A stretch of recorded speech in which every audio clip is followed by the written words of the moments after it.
Well, to Sri Lanka now, where the country's parliament has gathered to begin the process of choosing a new president. That leader will replace Gotabaya Rajapaksa, who fled the country and resigned in the face of massive anti-government protests. Sukundar Kamani reports. Tight security outside Parliament this morning as politicians began the process of selecting a new president. This is the man it's most likely to be, Ranil Wickremesinghe, currently acting leader. He's an old political face and has been the focus of protester anger. The president's office is still under the control of demonstrators, though they've handed back other official buildings.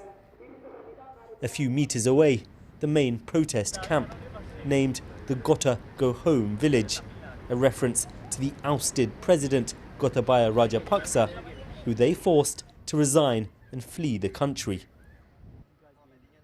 But those here have always also demanded Ranil Wickremesinghe, who looks likely to succeed him, should resign too. We're halfway there with Gota going home. It is a win, but Ranil still being there, still being acting president, is a problem for us. We need him to step down as well. He is going, the path that he's taking as we see it, is that he's going to be a failed leader just like Gotabaya. And as people gathered here to send a failed leader home, they'll gather again.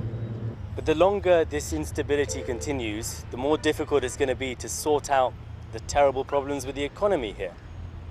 Yeah, that's true. But the thing is, without sending home the people that initiated that start of this crisis, we don't see a possibility of us getting into any sort of stability.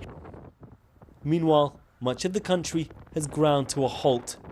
Cars line up waiting for fuel as the government can't afford to import enough. Wherever you go in this city, you see these huge queues of cars that stretch on and on and on. People waiting for days just to get fuel. And for whoever takes charge of this country, resolving this economic crisis is going to be a massive challenge.